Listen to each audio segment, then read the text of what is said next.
ആരാധനയും സ്തുതിയും പുകഴ്ചയും ഉണ്ടായിരിക്കട്ടെ. ഇരിക്കുക.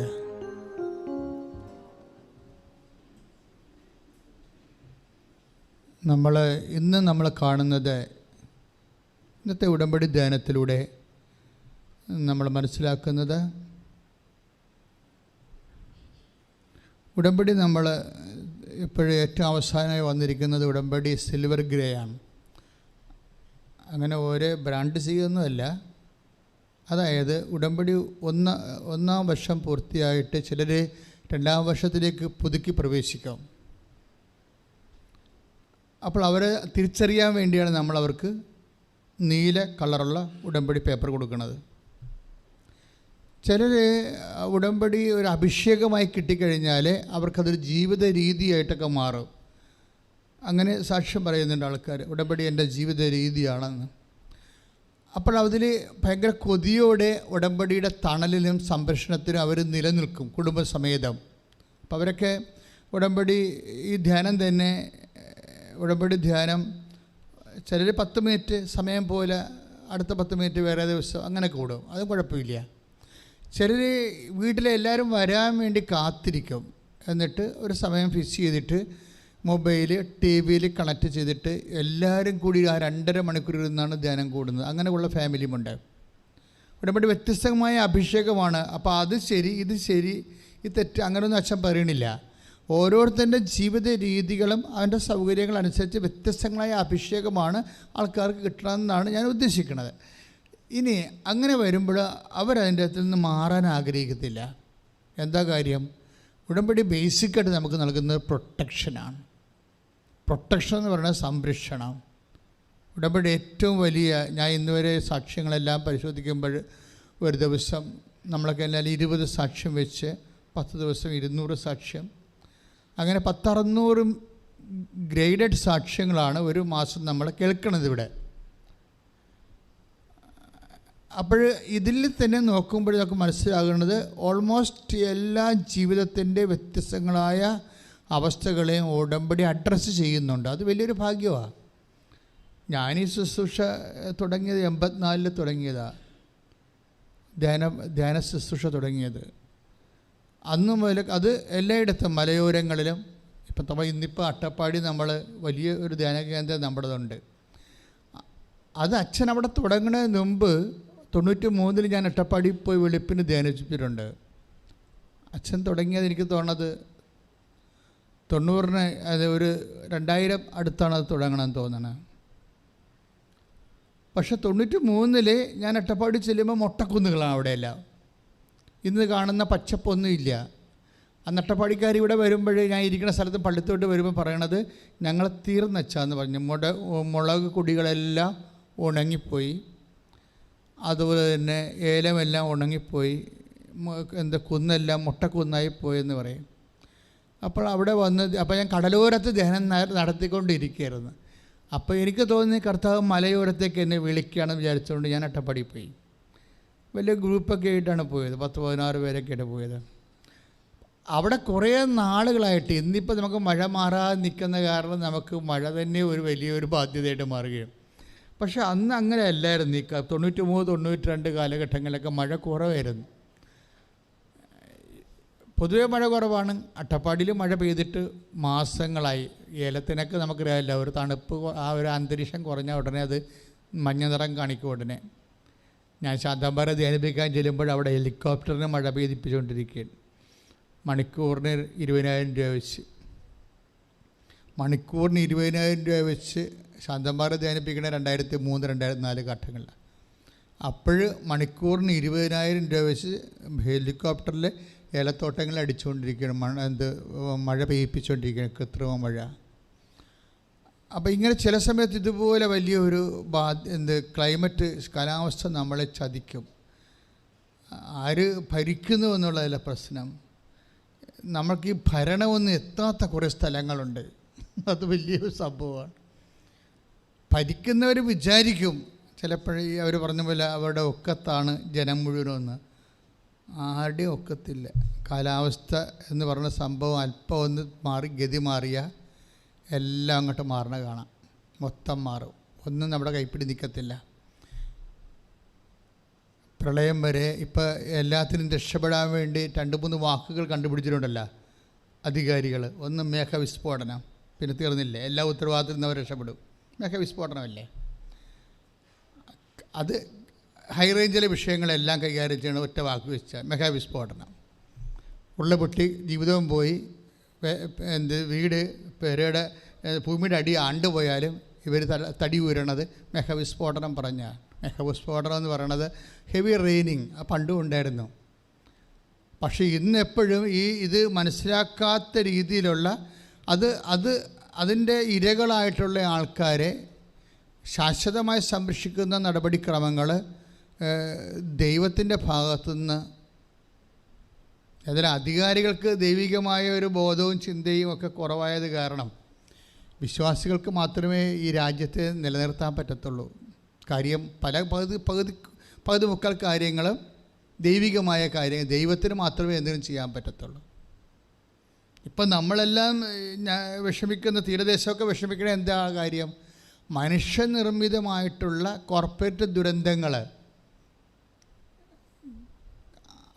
കൊണ്ട് തീരം ഡിബവർ വിഴുങ്ങുന്ന സാഹചര്യം ഉണ്ടാക്കി, കടലിനെ കൊണ്ട് വിഴുങ്ങി കമ്മീഷൻ അടിച്ചു മാറ്റി തീരത്തെ കടലിലേക്ക് വിഴുങ്ങാൻ വിട്ടിരിക്കുന്ന ഒരു സാഹചര്യമാണ് ഇപ്പോൾ തീരത്ത് നിലനിൽക്കുന്നത്. ഇതിൻ്റെ എല്ലാത്തിൻ്റെയും പിന്നിൽ നിങ്ങൾക്കറിയാമല്ലോ, അതായത് എന്തുകൊണ്ട് we should relay upon the faith. ഞാനിങ്ങനെ ഓരോ കാര്യങ്ങൾ പറഞ്ഞ് അധികാരികളെ പ്രതികൂട്ടിലാക്കുകയല്ല, അവർ നിസ്സഹായരാണെന്ന് ഞാൻ പറയുകയില്ല. ഒരു തരത്തിൽ അല്ലെങ്കിൽ മറ്റൊരു വിധത്തിൽ നമ്മളെ സഹായം കർത്താവിൻ്റെ നാമത്തിൽ. അതെപ്പോഴും നമ്മൾ സങ്കീർത്തനം മാത്രം പാടിയാൽ പോരാ, അത് ഹൃദയം കൊണ്ട് മനസ്സിലാക്കണം. Take the word of God. സ്തുതിക്കട്ടെ ഹല്ലേലൂയ.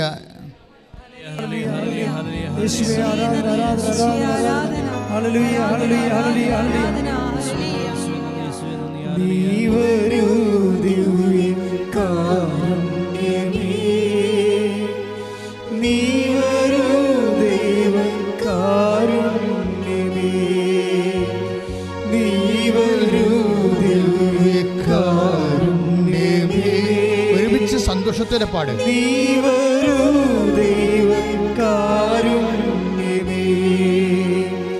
ജീവിതം നിന്റെ കാരുണ്യമേ,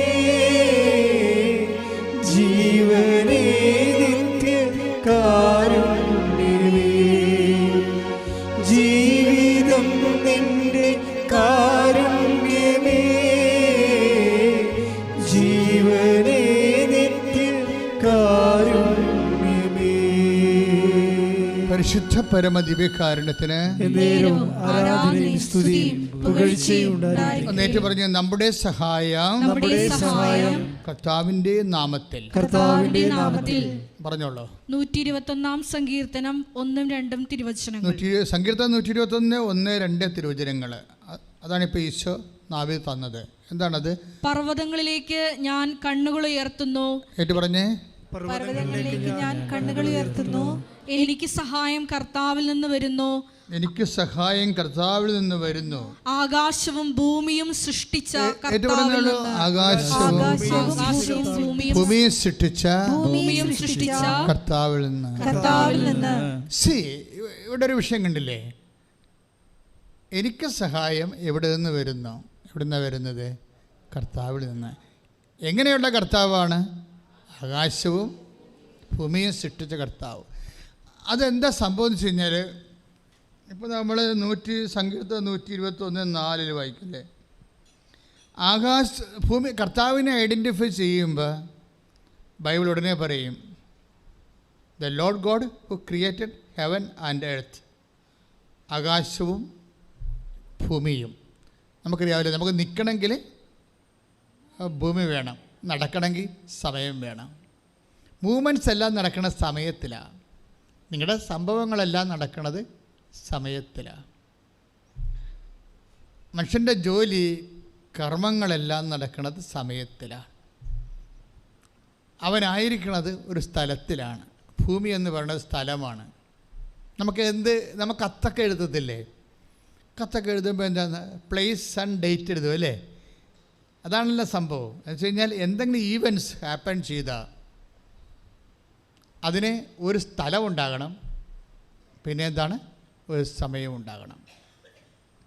നിങ്ങളുടെ ജോലി, വീട്, വിവാഹം, നിങ്ങൾക്ക് കുഞ്ഞുങ്ങൾ ജനിക്കുന്നത്, നിങ്ങളുടെ പ്രൊമോഷൻ, നിങ്ങളുടെ രോഗസൗഖ്യം എല്ലാം നടക്കുന്നത് ഈ ആകാശത്തിൻ്റെയും ഭൂമിയുടെയും തലത്തിലാണ് നടക്കുന്നത്. സമയത്തിൻ്റെയും സ്ഥലത്തിൻ്റെയും, സമയത്തിലും സ്ഥലത്തിലും. ഇനി ഈ സമയവും സ്ഥലവുമാണ് പലപ്പോഴും നമ്മളെ നിയന്ത്രിക്കുകയോ നമ്മളെ അടിമപ്പെടുത്തുകയോ ചെയ്യുന്ന ഏജൻറ്റ് സ്ഥലവും സമയവുമാണ്. ഒന്നെങ്കിൽ സ്ഥലം നമ്മൾ അടിമപ്പെടുത്തും, അല്ലെങ്കിൽ സമയം നമ്മളെ അടിമപ്പെടുത്തും. ഇപ്പോൾ നിങ്ങൾ എന്തുകൊണ്ടാണ് കാനഡയിൽ പോണത്, നിങ്ങൾ എന്തുകൊണ്ടാണ് UK പോണത്? ഈ സ്ഥലം നിങ്ങൾക്ക് അനുകൂലമല്ലാതെ മാറുന്നത് കൊണ്ടാണ്. ക്ലിയർ അല്ലേ? അല്ലേ? ഈ സ്ഥലം നിങ്ങൾ താമസിക്കുന്ന ദൈവത്തിൻ്റെ സ്വന്തം നാട്, അല്ലെങ്കിൽ ഇപ്പോൾ ഡോഗ് സോൺ കൺട്രി എന്ന് പറയുന്ന പട്ടികളുടെ സ്വന്തം നാട് അല്ലേ? കുഞ്ഞുകുട്ടികളെയൊക്കെ ഓടിച്ചൊരു പട്ടി കടിക്കണില്ലേ? എന്തുമാത്രം പട്ടികളാണ് കുഞ്ഞുകുട്ടികളെയൊക്കെ ഓടിച്ചൊരു പട്ടി കടിക്കണേ, എന്നിട്ട് യാതൊരു റെസ്പോൺസും റിയാക്ഷനും ഇല്ല. അപ്പോഴേ എന്ന് വെച്ചാൽ പട്ടികൾക്ക് വേണ്ടി സംസാരിക്കുന്നവർ പോലും മറ്റ് എന്തെല്ലാം മൃഗങ്ങളൊക്കെ ഉണ്ട് ഈ ലോകത്ത് ഇല്ലേ, പക്ഷികളൊക്കെ ഇല്ല, അതുകൊണ്ട് സംസാരിക്കണില്ല എന്നും പറഞ്ഞ് ഇപ്പോൾ ഒരു കമൻറ്റ് വന്നിട്ടില്ലേ? എനിവേ, അപ്പോഴേ സ്വാഭാവികമായും മനുഷ്യൻ്റെ ഇൻട്രസ്റ്റുകളും താല്പര്യങ്ങളും മീഡിയ ഹൈലൈറ്റേഷൻ ഒക്കെ എല്ലാം വ്യത്യസ്തമായിട്ട് കാലങ്ങളിൽ വ്യത്യസ്തമായ മനുഷ്യനേക്കാൾ ചിലപ്പോൾ പട്ടികൾക്ക് പ്രാധാന്യം കിട്ടും. അത് മനുഷ്യൻ കൈകാര്യം ചെയ്യുന്ന രീതിയാണ് മനുഷ്യനേക്കാൾ പ്രാധാന്യം. ചിലപ്പോൾ അതാണ് റേറ്റിംഗ് കിട്ടണമെന്നുണ്ടെങ്കിൽ ആൾക്കാർ പട്ടിയുടെ പുറകെ പോയിക്കൊള്ളും. എല്ലാവരും സാംസ്കാരിക നേതാക്കന്മാരും എല്ലാം പട്ടിയുടെ പുറകെ പോകും. മനുഷ്യൻ അവിടെ വിഴിഞ്ഞത്ത് വീട് നഷ്ടപ്പെട്ട് അവിടെ ഗോഡൗണിൽ താമസിക്കുകയും ചെയ്യും ഇല്ലേ? ഗോഡൗണിൽ താമസിക്കുന്ന 4 കൊല്ലമൊക്കെ താമസിക്കുകയാണ്, തെരുവിലൊക്കെ താമസിക്കില്ല ആൾക്കാർ. അവർക്ക് ഇന്ന് പട്ടികളുടെ വില പോലും ഇല്ലാത്ത രീതിയിൽ മീഡിയ ബ്രെയിൻ വാഷ്ഡായി നമ്മൾ എല്ലാവരും അല്ലേ? പക്ഷി ചത്തപ്പോഴൊക്കെ എന്തെല്ലാം പ്രശ്നങ്ങൾ. ഇപ്പോൾ 3 കേസായി. പക്ഷി ചത്തപ്പോഴേ കേസ് എടുക്കേണ്ടെന്നല്ല പ്രശ്നം, മനുഷ്യനിവിടെ ദ്രവിച്ച് തീരാനായല്ലോ, അതിനെതിരെ കേസില്ലല്ലോ, കടപ്പുറത്ത് പോലും വന്ന് നോക്കണില്ലല്ലോ. അപ്പോൾ മനുഷ്യത്വരഹിതമായിട്ടുള്ള നിലപാടുകൾ ഓരോരോ കാലത്ത് അധികാരികളുടെ താല്പര്യവും അവിടെ നിലനിൽപ്പ് അനുസരിച്ചുകൊണ്ട് മാറുമ്പോൾ നമ്മൾക്ക് ദൈവം മാത്രമേ ഉള്ളെന്ന് പറയുകയാണ്. കൈയിട്ടിച്ച് കർത്താവ്. ഈ ഒരു ബോധം നമുക്കിപ്പോൾ ആരുണ്ടായാലും, സർക്കാരുണ്ടായാലും പട്ടാളം ഉണ്ടായാലും സമ്പത്തുണ്ടായാലും ആരോഗ്യമുണ്ടായാലും ബേസിക്കായിട്ട് ഒരു വ്യക്തിയുടെ നിലനിൽപ്പിൻ്റെ ഏറ്റവും വലിയ സംഭവം എന്താ? ആകാശത്തെയും ഭൂമിയെയും സൃഷ്ടിച്ച കർത്താവിൽ നിന്നാണ് എനിക്ക് സഹായം ലഭിക്കുന്നത്. മനസ്സിലായില്ലേ? ഫസ്റ്റ് റെഫറൻസ് ആൻഡ് പ്രിഫറൻസ് എന്താണ്? ദൈവമായിരിക്കണം. ഇപ്പോൾ കഴിഞ്ഞ ദിവസങ്ങളിലെ ഒരു സാക്ഷി എനിക്ക് ഭയങ്കര അതിൽ ജോർജ് ഒരു പയ്യൻസാണ്, ഒരു ഡിഗ്രി സ്റ്റുഡൻ്റ് ആണെന്ന് തോന്നുന്നു. അതിൽ ജോർജിൻ്റെ സാക്ഷ്യങ്ങൾ ഇങ്ങനെ പോകുമ്പോൾ അവൻ പറയുന്ന കുറച്ച് കാര്യങ്ങളുണ്ട്. ഞാൻ ഇന്നലെ ഇവിടെ നിന്ന് അതെല്ലാം കേൾക്കിരുന്ന്. കാര്യം ഈ അഭിഷേക സാക്ഷ്യങ്ങൾ കേൾക്കുമ്പോൾ എനിക്കറിയാൻ പറ്റും. ചില ആൾക്കാരിങ്ങനെ സാക്ഷ്യം പറയുമ്പോൾ ഒരു റിപ്പോർട്ടിങ് പോലെ പറയും. അവർക്ക് അഭിഷേകമില്ല, അവർക്ക് ഉണ്ടായ അനുഭവങ്ങൾ അവരിങ്ങനെ പറയണമെന്നേ ഉള്ളൂ. അതിൻ്റെ അകത്ത് അഭിഷേകം ഉണ്ടാകത്തില്ല.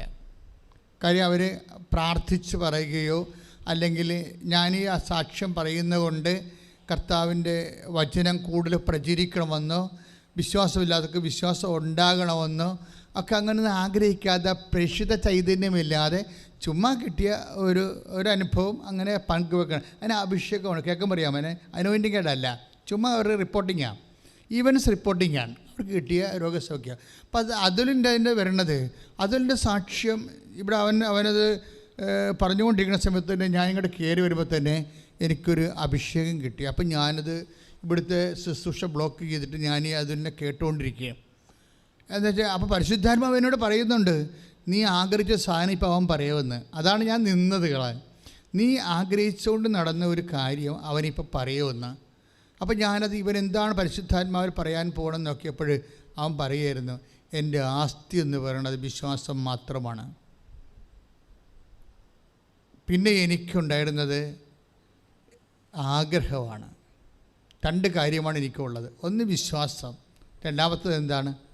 ആഗ്രഹം. എന്ന് ഇത് കഴിഞ്ഞ ആഴ്ചയിൽ ഞാൻ ഉടമ്പടി ധ്യാനം നടത്തിക്കൊണ്ടിരുന്നപ്പോൾ കർത്താവിനോട് പറഞ്ഞായിരുന്നു, ആഗ്രഹത്തിന് മേൽ അഭിഷേകം മേടിച്ചാൽ ഉടമ്പടി സാക്ഷാത്കരിക്കപ്പെടുമെന്ന്. മനുഷ്യന് ആഗ്രഹമില്ലേ? ഈ ആഗ്രഹം ആണ് ഇതിൻ്റെ അകത്ത് ഇന്ധനമെന്ന് പറയണത്. ശരിക്കും ഇപ്പോൾ ഈ വണ്ടിക്ക് പെട്രോൾ പോലെയാണ് ഒരു വ്യക്തിക്ക് ആഗ്രഹമെന്ന് പറയണത്. ആഗ്രഹം അപ്പം നിങ്ങളോർക്കും അത്യാഗ്രഹമല്ല, അങ്ങനെയല്ല. നിനക്ക് രക്ഷപ്പെടാൻ പറ്റിയ ആഗ്രഹങ്ങൾ നിൻ്റെ ഉള്ളിൽ തരണം നിൻ്റെ ദൈവം തന്നെയായിരിക്കും. മനസ്സിലായില്ലേ? നീ ഇടത്തോട്ടോ വലത്തോട്ട് തിരിയുമ്പോൾ പിന്നിൽ നിന്ന് ഒരു സ്വരം കേൾക്കുമെന്ന് പറഞ്ഞില്ലേ? ഇതാണ് ഈ ആഗ്രഹം എന്ന് പറയണത്. ആ ആഗ്രഹം മാനുഷികമാണോ ദൈവികമാണോ എന്ന് നോക്കുന്നത് ഡിസേൺമെൻറ്റാണ്. അത് നിങ്ങളെ സംബന്ധിച്ചിടത്തോളം ഞാൻ പറയും, നിങ്ങൾ മുന്നോട്ട് പോവുക, ഉടമ്പടിയോടെ മുന്നോട്ട് പോവുക, നമുക്ക് നോക്കാം, ലെറ്റ് സി എന്ന് ഞാൻ പറയും. അല്ലെങ്കിൽ ഞാൻ നിങ്ങളെ ബ്ലോക്ക് ചെയ്യത്തില്ല. ഇപ്പം നിങ്ങളിപ്പോൾ വളരെ ബിലോ ആവറേജ് സ്റ്റുഡൻ്റാണ്, നിങ്ങൾ UK പോകണമെന്ന് പറയുമ്പോൾ ഞാൻ പറയും, നീ ബിലോ ആവറേജ് ആണല്ലോ, നിൻ്റെ ഫൊണറ്റിസ്റ്റ് എവിടെ ഇല്ലല്ലോ, നിനക്ക് നിൻ്റെ പ്രൊണൗൺസിയേഷൻ ഇല്ലല്ലോ, നിൻ്റെ സ്പീക്കിങ്ങിന് നിൻ്റെ മുടിയിൽ നിന്ന് പോകുമല്ലോ എന്ന് പറഞ്ഞ് നീ പോകണ്ട എന്ന് ഞാൻ പറയത്തില്ല. ഞാൻ പറയും നീ പോകുമോളെ എന്ന് പറയും, നീ പോയിക്കോളും, മുമ്പോട്ട് പോകും, നമുക്ക് നോക്കാമെന്ന് പറയും. എന്നിട്ട് ഞാൻ എന്നാ ചെയ്യണമെന്ന് വെച്ച് കഴിഞ്ഞാൽ നിങ്ങളുടെ ഫെയ്ത്ത് ബൂസ്റ്റ് ചെയ്ത് തരും. മിനിമം ആഗ്രഹം കിട്ടിക്കഴിഞ്ഞാൽ നമ്മളെ സംബന്ധിച്ചിടത്തോളം പിന്നീട് ഫെയ്ത്ത് ബൂസ്റ്റ് ചെയ്താൽ മതി. അങ്ങനെ വരുമ്പോൾ നിനക്ക് ദൈവം കാര്യം ഇത് എപ്പോഴും ഉടമ്പടി വർക്ക് ചെയ്യണത് എങ്ങനെയാണ്? ഉടമ്പടിയുടെ മുഖമുദ്ര എന്ന് പറയുന്നത് എന്താണ്? Not by merit but by grace. എല്ലാ ധ്യാനത്തിലും പറയാതെ ഉടമ്പടി ധ്യാനം നടത്താൻ പറ്റത്തില്ല. ഉടമ്പടി ധ്യാനം നടത്താൻ പറ്റത്തില്ല. Efesians 2:8 കൊട്ട് ചെയ്യാതെ ഉടമ്പടി ധ്യാനം നടത്താൻ പറ്റും. കാര്യം ഇതിൻ്റെ ബേസ് അതാണ്. Not by merit but by grace. അത് കർത്താവിൻ്റെ വചനമാണ്. കർത്താവ് പറഞ്ഞതാണ്. എന്താണ്? നിൻ്റെ നോട്ട് ബൈ മെറിറ്റ്, നിൻ്റെ യോഗ്യത കൊണ്ടല്ല, പിന്നെ എന്താണ്? എൻ്റെ കൃപ കൊണ്ട്. അപ്പോൾ യോഗ്യത എന്ന് പറയുന്നത് ചില സമയത്ത് യോഗ്യത എങ്ങനെയാണെന്ന്, യോഗ്യത കുറയണമെന്നല്ല മക്കളെ പ്രശ്നം, സാമ്പത്തിക ഒരു യോഗ്യതയാണ്. ഇപ്പം അതുൽ ജോർജിൻ്റെ പ്രശ്നം എന്താണ്? അവന് UK പോകണം, ഉപരിപഠനം നടത്തണം. പക്ഷെ അവൻ്റെ പ്രോബ്ലംസ് അവൻ്റെ അയോഗ്യത എന്തൊക്കെയാണ്? ഒന്ന്, ആകപ്പാടെ ഉള്ളത് അവൻ്റെ ആസ്തി എന്താണ്? അവൻ്റെ ആസ്തി എന്ന് പറയണത് ആഗ്രഹം മാത്രമാണ്, വെറും ആഗ്രഹം. അതായത് ഒന്നുമില്ല, മറ്റ് സാമ്പത്തിക സെറ്റപ്പോ ഒന്നുമില്ല, ആഗ്രഹം മാത്രമേ ഉള്ളൂ. UK പോയി ഉപരിപഠനം നടത്തണം, അതേ ആഗ്രഹമുള്ളൂ. പിന്നെ ഉള്ളത് അതിനെന്താ ഉള്ളത്? അതിന് അടിസ്ഥാനം എന്താ? വിശ്വാസം. ദൈവം എന്നെ ഏറ്റെടുക്കും. അതെന്ത് ദൈവമാണ്? ആകാശവും ഭൂമിയും സൃഷ്ടിച്ച സമയത്തിൻ്റെ മേലും സ്ഥലത്തിൻ്റെ മേലും അധികാരിയായ ദൈവം. അതാ ഒന്ന് പറഞ്ഞ്, ആകാശവും ഭൂമിയും സൃഷ്ടിച്ച സമയത്തിന്റെ മേലും സ്ഥലത്തിന്റെ മേലും അധികാരിയായ ദൈവമാണ് എൻ്റെ അവകാശം. അപ്പോഴേ ഇതിലാണ് നമ്മൾ ആശ്രയം വെക്കുന്നത്. അപ്പോൾ അവനെ സംബന്ധിച്ചിടത്തോളം അവൻ എന്നാ ചെയ്യും? ആദ്യം എന്ത് ചെയ്യും? അവന് ആ വിശ്വാസമുണ്ട്, പിന്നെ എന്തു ചെയ്യും? ആഗ്രഹമുണ്ട്. രണ്ട് കാര്യമാണ് അവൻ പറയുന്നുണ്ട്. എനിക്ക് രണ്ട് വിഷയമാണ് എനിക്കുള്ളത്. ഒന്ന് വിശ്വാസമുണ്ട് എനിക്ക്, പിന്നെ എന്താ ഉണ്ട് എനിക്കുള്ളത്? ആഗ്രഹമുണ്ട്. അപ്പോൾ വിശ്വാസം ഉണ്ടെങ്കിൽ ആ വിശ്വാസം വർക്ക് ചെയ്യുമ്പോൾ ആണ് ഞങ്ങളെല്ലാവരും ഉടമ്പടി ചെയ്യുന്നതെന്ന് വെച്ച് കഴിഞ്ഞാൽ നിങ്ങളുടെ വിശ്വാസത്തെ ബൂസ്റ്റ് ചെയ്യാൻ വേണ്ടി മറ്റ് നിങ്ങൾ അവലംബിച്ചിരിക്കുന്ന ആസ്പദങ്ങളെല്ലാം ടോർപ്പഡോ ചെയ്യും. അതല്ല ഞാനിപ്പോൾ ചെയ്തത്. ഇതൊരു ഓപ്പറേഷനാണ്, സുവിശേഷ പ്രഘോഷം ഒരു ഓപ്പറേഷനാണ്. അതായത് നിങ്ങളുടെ ഉള്ള വിശ്വാസം കറക്റ്റ് ഷാർപ്പൺ ചെയ്യാൻ വേണ്ടി, ദൈവത്തിലേക്ക് മാത്രമാക്കാൻ വേണ്ടി നിങ്ങളെ ആശ്രയം വച്ചിരിക്കുന്ന എല്ലാ ആസ്പദങ്ങളെന്ന് പറയുന്നത് എന്താണ്? ആശ്രയം വച്ചിരിക്കുന്ന പണം, വീട്, ബന്ധങ്ങൾ, സ്വന്തങ്ങൾ, മെറിറ്റുകൾ, മാർക്ക്, നിങ്ങളുടെ കലിബർ, ഇങ്ങനെയുള്ള സാധനങ്ങളെല്ലാത്തിനും ടോർപ്പഡോ ചെയ്ത് കളയും. എന്താ കാര്യം? നിങ്ങളെ ഫുള്ളായിട്ട് ദൈവത്തിലേക്ക് പതുക്കെ മൂവ് ചെയ്ത്, ഇതൊരു ഓപ്പറേഷനാണ് ശരിക്കും. നിങ്ങൾ കുറേ ആൾക്കാരൊക്കെ ഇങ്ങനെ ദൈവത്തെക്കാൾ പ്രാധാന്യമായിട്ട് വേറെ നിങ്ങളുടെ മെറിറ്റിൽ ഇങ്ങനെ ഓവറായിട്ട് ഇങ്ങനെ over confidence upon the merit പലപ്പോഴും സ്ലോ ചെയ്യാനുള്ള സാധ്യതയുണ്ട്. Over confidence upon the merit എന്ന് പറയുന്നത് എന്താണ്? നിങ്ങളുടെ സ്ഥിര യോഗ്യത, ബുദ്ധി, ശക്തി, വിദ്യാഭ്യാസം, നിങ്ങളുടെ മാർക്ക്, റാങ്ക്, നിങ്ങളുടെ എക്സ്പീരിയൻസ്, ഇങ്ങനെയുള്ള സ്ഥിര യോഗ്യതകളില്ലേ, സ്ഥിര യോഗ്യതയിൽ അതാണ് മെറിറ്റെന്ന് ബൈബിൾ പറയണത്. ഈ മെറിറ്റിൽ റിലേ ചെയ്ത് കഴിഞ്ഞാൽ, റിലേ ചെയ്യാൻ പാടില്ലെന്നല്ല, റിലേ ചെയ്യാം. പക്ഷെ അങ്ങനെ വരുമ്പോൾ ഒരു പ്രശ്നം വരാൻ പോണത്, മെറിറ്റ് നിങ്ങളെപ്പോലുള്ള ഒത്തിരി പേർക്ക് ഉണ്ടാവുമല്ലോ, നിങ്ങൾക്ക് മാത്രമല്ലല്ലോ. മനസ്സിലായില്ലേ? 80 സീറ്റ് ഉണ്ടെങ്കിൽ 800 പേര് മെറിറ്റുണ്ട്. പിന്നെ നിങ്ങൾക്ക് എന്താ പ്രസക്തി?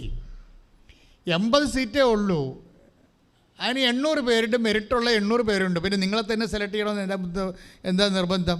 ഒരു നിർബന്ധമില്ല. അവിടെ വെച്ച് നിങ്ങളുടെ മെറിറ്റ് പൊളിയും. അതുകൊണ്ട് ആവശ്യമില്ല over confidence upon the merit. ഉടമ്പടിയിൽ നമ്മൾ ട്രിം ചെയ്ത് കളയേണ്ടതാണ്. അത് എന്നിട്ട് നിങ്ങൾ മുട്ടി നിൽക്കണം. കർത്താവേ, എൻ്റെ കോൺഫിഡൻസ് നിന്നിലാണ്, ഇതിന് എന്ത് സംഭവിച്ചത്? ഇതിന് നമ്മൾ ഉടമ്പടി വരണത്, ഇതിൻ്റെ അകത്ത് മെറിറ്റ് എന്തുമാത്രം കുറയുന്നു. മെറിറ്റ് കുറയണതല്ല പ്രശ്നം. നമ്മുടെ പ്രോബ്ലം ഒരു ഈവൻ്റ് ഹാപ്പൻ ചെയ്യുക, അത് ദൈവിക നടപടിക്രമം ഉണ്ടാകുക, ദൈവത്തിൻ്റെ ഒരു ഇടപെടൽ നിങ്ങളുടെ ജീവിതത്തിൽ ഉണ്ടാകുക എന്ന് പറഞ്ഞാൽ അത് നിങ്ങൾക്ക് മെറിറ്റ് കുറഞ്ഞിരിക്കുന്നത് കൊണ്ട് ഉണ്ടാകണമെന്ന് നിർബന്ധമില്ല. എന്നെ വളരെ ശ്രദ്ധിച്ച് കേൾക്കണം നിങ്ങൾ. ഉടമ്പടി ബേസിക്കായിട്ടൊരു പുതിയ സബ്ജക്റ്റാണ്. അത് നമ്മൾ നൊവേനയും ജപമാലയും അതുപോലെ മറ്റ് പ്രാർത്ഥനാ രീതികൾ പോലെ കൈകാര്യം ചെയ്യാൻ പറ്റത്തില്ല. അതെല്ലാം സിംഗിൾ എഡ്ജഡ് പ്രെയറാണ്. ഉടമ്പടി ഒരു ഡബിൾ എഡ്ജഡ് ആയിട്ടുള്ള പ്രെയറാണ്. നിന്നെ ഒരു കക്ഷിയാക്കുന്നു, ദൈവം വേറൊരു കക്ഷിയാണ്. ഉഭയകക്ഷിയായിട്ടുള്ള ഒരു ബെർത്ത് ഉടമ്പടി എന്ന് വെച്ചാൽ ഒരു റിലേഷനിലേക്ക് നീ വരികയാണ്. അപ്പോൾ ഇതിൻ്റെ എല്ലാം താത്വികമായി മനസ്സിലാക്കിയില്ല എന്നുണ്ടെങ്കിൽ നമുക്ക് അതനുസരിച്ച് ഇൻവെസ്റ്റ് ചെയ്യാൻ പറ്റാതെ വരും. ഇപ്പോൾ അച്ഛൻ എന്താ പറഞ്ഞത്? ഇപ്പം നിങ്ങൾ മെറിറ്റിൽ റിലേ ചെയ്യരുത്, അല്ല, നിങ്ങളുടെ മെറിറ്റിൽ റിലേ ചെയ്ത് നിങ്ങൾ സ്പീക്ക് ചെയ്യാൻ പറ്റണില്ല, അല്ലെങ്കിൽ നിങ്ങൾക്ക് വസ്തുവിന് കടമാണ്, അതുകൊണ്ട് എനിക്ക് ബാങ്കിൽ ലോൺ കിട്ടണില്ല. അങ്ങനെ നിങ്ങൾ അപ്പോൾ കടങ്ങൾ പരിഹരിക്കാൻ വേണ്ടിയുള്ള ശ്രമങ്ങൾ നിങ്ങൾ നടത്തും. അപ്പോൾ സോ ദാറ്റ് ബാങ്കുകാരൻ നമുക്ക് ലോൺ തരുമല്ലോ എന്ന് നിങ്ങൾ വിചാരിക്കും. എന്നിട്ട് മാനുഷികമായി നിങ്ങൾ അതിനെ അപ്രോച്ച് ചെയ്യും. പക്ഷേ നിങ്ങൾക്കറിയാമല്ലോ, ഇതിനേക്കാൾ മെച്ചമായിട്ട് ദൈവത്തിന് ഈ വിഷയത്തെ കൈകാര്യം ചെയ്യാൻ കഴിയും. ദൈവത്തെ എന്തുകൊണ്ട് നിങ്ങളുടെ ജീവിതത്തിൻ്റെ ഒരു വിഷയത്തിൽ കക്ഷി ചേർക്കണം? അതാണ് ഉടമ്പടി അന്വേഷിക്കുന്ന പ്രഥമമായിട്ടുള്ള കാര്യങ്ങൾ. എന്തുകൊണ്ടാണ് അങ്ങനെയെന്ന് ചോദിച്ചു കഴിഞ്ഞാൽ അതിൻ്റെ അർത്ഥം നിങ്ങളുടെ മെറിറ്റ് കുറയുന്നു. ശ്രദ്ധിക്കുക, യോഗ്യത, മെറിറ്റ് മീൻസ് യോഗ്യത കുറയുന്നു എന്ന് പറയുന്നത് ഉടമ്പടിയിൽ ഒരു മെറിറ്റല്ല. ഉടമ്പടിയെ മെറിറ്റ് എന്താ വെച്ച് കഴിഞ്ഞാൽ, യോഗ്യത എന്ന് പറഞ്ഞു വെച്ച് കഴിഞ്ഞാൽ നിങ്ങളുടെ യോഗ്യത ഒരു 35% കുറഞ്ഞാൽ ബാക്കി 65% ബ്ലാങ്ക് അല്ലേ? അത് എൻക്രീസ് ചെയ്യണം. മനസ്സിലായില്ലേ? അതിങ്ങനെ ബ്ലാങ്കായിട്ട് കിടക്കരുത്. നിങ്ങളുടെ മെറിറ്റ് ഇല്ലെന്ന് പറഞ്ഞിട്ട് വായിട്ട് നോക്കിയിരിക്കരുത്. മെറിറ്റ് കുറഞ്ഞു, അത് 35% ആയെന്ന് വിചാരിച്ചോ? നിങ്ങൾക്ക് വേണ്ടത്ര മാർക്കില്ല, നിങ്ങൾക്ക് സ്പീക്ക് ചെയ്യാൻ പറ്റണില്ല, നിങ്ങൾക്ക് ബോഡി വെയിറ്റ് ഇല്ല, അല്ലെങ്കിൽ നിങ്ങൾക്ക് ഇൻ്റർവ്യൂവിന് നിങ്ങൾക്ക് പ്രസൻറ്റ് ചെയ്യാൻ പറ്റില്ല, നിങ്ങൾ പെർപ്ലക്സ്ഡ് ആണ്, നിങ്ങൾ വേർതിരിക്കുന്നു, നിങ്ങൾ പരീക്ഷയ്ക്ക് നിങ്ങൾ കൈ വേർക്കുന്നു, നിങ്ങൾ ബബിൾ ചെയ്യുന്നതനുസരിച്ച് എല്ലാം നെഗറ്റീവ് മാർക്ക് അടിച്ച് വരുന്നു, നിങ്ങൾക്കിതിന് മെറിറ്റില്ല. ഓക്കെ, പക്ഷേ അതുകൊണ്ട് കഥയില്ല. നിങ്ങൾക്ക് മെറിറ്റ് കുറഞ്ഞ് 35% മെറിറ്റ് ചുരുങ്ങുന്നുണ്ടെങ്കിൽ പിന്നെ നമ്മുടെ ഓപ്ഷൻ എന്ന് പറയുന്നത് എന്താണ്? ആ 65% എൻകറേജ് ചെയ്യണം. ഉടമ്പടി ഒരു മാത്തമാറ്റിക്കൽ പ്രെയറാണ്, വളരെ ഇൻ്റലിജൻ്റ് ആയിട്ടുള്ള ആപ്ലിക്കേഷനാണിത്. അതായത് 65% നിങ്ങൾ പിന്നെ എന്ത് ചെയ്യണം? എനിക്ക് 30% മെറിറ്റുള്ളൂ, ദൈവം എന്നെ സഹായിച്ചോളൂ എന്ന് പറഞ്ഞിരിക്കരുത്. ഈ മെറിറ്റ് 35% ഉള്ളൂ എങ്കിൽ ബാക്കി 65% ബ്ലാങ്ക് അല്ലേ? ഈ ബ്ലാങ്കിലേക്ക് നിങ്ങൾ വരപ്രസാദം നിറക്കണം. മനസ്സിലായില്ലേ? അത് എൻകറേജ് ചെയ്യണം. കാര്യം ബൈബിൾ എപ്പോഴും നമ്മുടെ ശക്തിയും കൃപയും ഏതാണ്ട് ഒരേ ലെവലിലാണ്. അതായത് ശക്തിയിൽ നിന്നാണ് കൃപ വരുന്നത്, കൃപയിൽ നിന്നാണ് ശക്തി വരുന്നത്, കൃപയും ശക്തിയും ഒന്നാണോ? ഇങ്ങനെയൊക്കെ ചോദിച്ചാൽ ഇനിയും പഠിക്കേണ്ട ഒരു വിഷയമാണ്. പക്ഷെ ഒരു കാര്യം സത്യമാണ്, കൃപ പറയുന്നിടത്ത് വെച്ച് ദൈവവചനം ശക്തിയെക്കുറിച്ച് സംസാരിക്കും. മനസ്സിലായില്ലേ? കൃപയെക്കുറിച്ച് പറയുന്നിടത്ത് വെച്ച് ദൈവം ശക്തിയെക്കുറിച്ച് സംസാരിക്കും. ശക്തി എന്ന് പറയുന്ന കാര്യം വെച്ച് കഴിഞ്ഞാൽ, ഇപ്പോൾ ഉദാഹരണത്തിന് 2 കൊറിന്തോസ് വായിച്ചോളൂ 12:9. സ്തുതിക്കട്ടെ ഹല്ലേലൂയ യേശുവേ സ്തോത്രം. 2 കൊറിന്തോസ് 12:9. 2 കൊരിന്ത്യർ 12:9 വായിച്ചോളൂ. എന്നാൽ അവിടുന്ന് എന്നോട് അരുളി ചെയ്തു. ഏറ്റു പറഞ്ഞേ, എന്നാൽ അവിടുന്ന് എന്നോട് അരുളി ചെയ്തു, നിനക്ക് എൻ്റെ കൃപ മതി. എന്തെന്നാൽ ബലഹീനതയിലാണ് എൻ്റെ ശക്തി പൂർണ്ണമായി പ്രകടമാകുന്നത്. ഈ വാക്ക് ഒന്നിനു വന്നെന്ന് പറഞ്ഞേ, എന്തെന്നാൽ ബലഹീനതയിലാണ് എൻ്റെ ശക്തി പൂർണ്ണമായി പ്രകടമാകുന്നത്. ശക്തി പ്രകടമാകണത് എന്നല്ല പറയണത്. എന്താണ് ശക്തി? അതിൻ്റെ ഫുൾ സ്വിങ്ങിൽ പൂർണ്ണ തോതിൽ പ്രവർത്തിക്കുന്നത് എവിടെ വെച്ചാണ്? ബലഹീനതയിലാണ്. ബലഹീനത എന്ന് പറയുമ്പോൾ ഉടമ്പടി ഭാഷയിൽ എന്താണ്? മെറിറ്റ്ലെസ്സാണ്, യോഗ്യത കുറഞ്ഞിരിക്കുകയാണ് അല്ലേ? അപ്പോഴേ എന്തെന്നാൽ ബലഹീനതയിലാണ് എൻ്റെ ശക്തി പൂർണ്ണമായ പ്രകടമാകണമെന്ന് പറയുമ്പോൾ മെറിറ്റ് കുറയുമ്പോഴാണ് അതനുസരിച്ചുണ്ട് not by merit but by grace എന്ന് പറയുന്നത്. അത് രണ്ടും ഒന്നാണ്. എഫെസ്യസ് 2:8, 2 കൊരിന്ത്യർ 12:9 സെയിം ആണ്. One and same, cut and paste ചെയ്യേണ്ട വചനങ്ങളാണ്. എന്താ കാരണം വെച്ച് കഴിഞ്ഞാൽ മെറിറ്റിന് അവിടെ എഫേസ്യൻസിൽ പറയുന്നത് എന്താണ്? മെറിറ്റ് കുറവാണ് എന്ന് പറയുന്നതിന് പകരം ഇപ്പോൾ മെറിറ്റ് എഫേസ്യൻസിൽ 2:8 മെറിറ്റിനെ കുറിച്ച് പറയുമ്പോൾ ഇനി മെറിറ്റ് കുറവാണ് എന്ന് പറയുന്നതിന് പകരം കൊറിന്ത്യൻസ് എന്താ പറയണത്? ബലഹീനതയിലാണ് എന്ന് പറയും. അവിടെ മെറിറ്റ് ഇല്ല എന്നർത്ഥം അല്ലേ? അപ്പോഴേ എന്നിട്ട് എന്ത് ചെയ്യും? ബലഹീനതയിൽ എന്താ സംഭവിക്കാൻ സാധ്യതയുള്ളത്? ബലഹീനതയിൽ സംഭവിക്കാൻ സാധ്യതയുള്ളത് എന്താണ്? ബലഹീനതയിലാണ്. ഒന്ന് പറഞ്ഞേ, ബലഹീനതയിലാണ് ദൈവത്തിന്റെ ശക്തി. അത് ദൈവത്തിന്റെ ശക്തി പൂർണ്ണമായി പ്രവർത്തിക്കുന്നത്. അപ്പോഴേ നമ്മൾ അതുകൊണ്ട് പൗലോസ് അപ്പോസ്തലൻ പറയും, when I am weak then I am strong. In case നിങ്ങൾക്ക് മെറിറ്റ് കുറയുന്നു അല്ലേ, മെറിറ്റ് യോഗ്യത കുറയുന്നു, അപ്പോൾ നിങ്ങൾ എന്താ ചെയ്യേണ്ടത്? യോഗ്യത കുറഞ്ഞാൽ എന്താ ചെയ്യേണ്ടത്? നിങ്ങളതിന് കോമ്പൻസേറ്റ് ചെയ്തുകൊണ്ട് നിങ്ങൾ ഗ്രേസ് കൂട്ടിയെടുക്കണം. മനസ്സിലായോ? ഇത് മനസ്സിലാക്കേണ്ട ഒരു കാര്യമാണ്. വെച്ചാൽ ഏതെങ്കിലും വിഷയത്തിൽ ഇപ്പോൾ അതുലിൽ ജോർജിൻ്റെ സാക്ഷ്യങ്ങളിൽ വരണത് എന്താണെന്നറിയാവോ? ഇവൻ ഓൺലൈൻ ഉടമ്പടി എടുക്കും. ഓൺലൈൻ ഉടമ്പടിയുടെ സാക്ഷ്യങ്ങളാണ് ഈ ദിവസങ്ങളിലൊക്കെ വന്നിരിക്കുന്നത്. ഓൺലൈൻ എടുക്കുന്ന ഉടമ്പടിയിലെല്ലാം അമ്മ അറ്റൻഡ് ചെയ്യുന്നുണ്ട്. അതുകൊണ്ടാണല്ലോ അവർ വന്ന് ഉടമ്പടി എടുക്കണം. പിന്നീട് തീർത്ഥാടന ഉടമ്പടി എടുക്കണം. നമുക്ക് 2 ഉടമ്പടിയാണ് ഉള്ളത്. ഒന്ന് ഓൺലൈൻ ഉടമ്പടി, നിങ്ങൾ ഏത് അന്റാർട്ടിക്കയിലായിരുന്നാലും എടുക്കാൻ പറ്റുന്ന ഓൺലൈൻ ഉടമ്പടി, അമ്മയുടെ സന്നിധിയിലേക്ക് വന്നെടുക്കുന്നതാണ് തീർത്ഥാടന ഉടമ്പടി. അപ്പോൾ അതിനാദ്യം എടുത്ത ഓൺലൈൻ ഉടമ്പടിയാണ്. ഓൺലൈൻ ഉടമ്പടി എടുത്തു കഴിഞ്ഞപ്പോൾ തന്നെ ഇവന് ഓഫർ ലെറ്റർ വന്നു, കണ്ടീഷണൽ ഓഫർ ലെറ്റർ വന്നു. അത് ഞാൻ ഞെട്ടിച്ചു പോയി. പക്ഷേ പിന്നെന്താ പ്രോബ്ലം? അടുത്ത പ്രോബ്ലം എന്താണ്? അടുത്ത പ്രോബ്ലം കണ്ടീഷണൽ ഓഫ് ലെറ്റർ വന്നെങ്കിലും യൂണിവേഴ്സിറ്റിയിൽ ഒരു 60 ലക്ഷം രൂപ അടക്കണം. അതാണ് കണ്ടീഷണൽ ഓഫ് ലെറ്റർ എന്ന് പറയണത്. യൂണിവേഴ്സിറ്റി കൊണ്ട് 60 ലക്ഷം രൂപ അടക്കണം. 60 ലക്ഷം രൂപ അടക്കാനില്ല.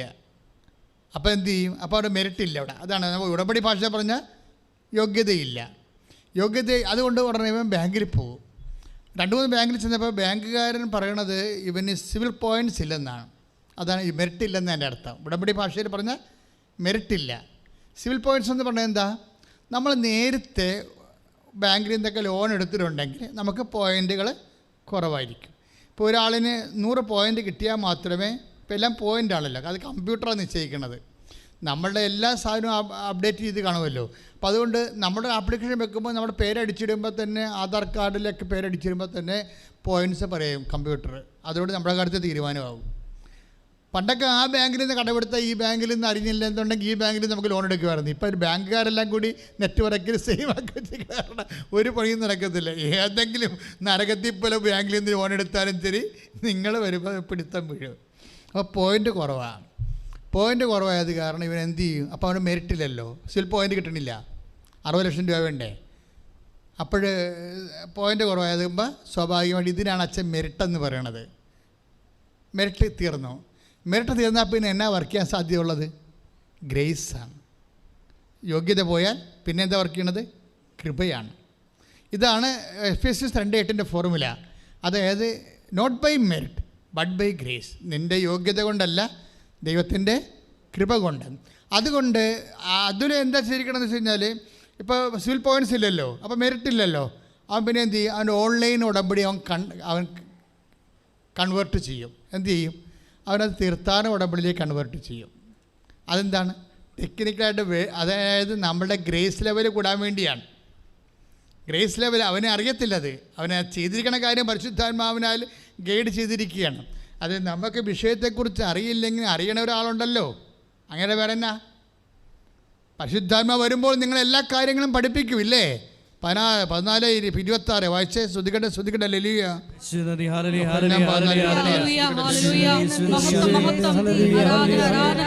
യോഹന്നാൻ 14:26.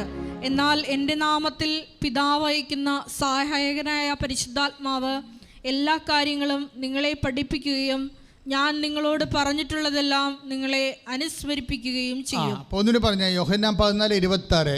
എൻ്റെ നാമത്തിൽ പിതാവ് അയക്കുന്ന സഹായകൻ നിങ്ങളെ എല്ലാ കാര്യങ്ങളും പഠിപ്പിക്കും.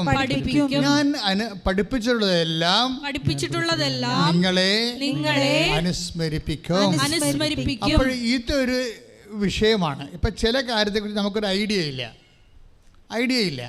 പക്ഷെ അതേസമയം തന്നെ നിന്നിൽ വസിക്കുന്ന പരിശുദ്ധാത്മാവിന് ഇതിനെക്കുറിച്ച് കൃത്യമായ അറിവുണ്ട്. കാര്യം 14:26. എന്താണ്? എൻ്റെ നാമത്തിൽ പിതാവ് അയക്കുന്ന പരിശുദ്ധാത്മാവ് ആരാണെന്നാണ് ഈശോ പറഞ്ഞത്? സഹായകനാണ്. മനസ്സിലായല്ലേ? എൻ്റെ നാമത്തിൽ പിതാവ് അയക്കുന്നത് ആരാണ്? സഹായകനാണ്.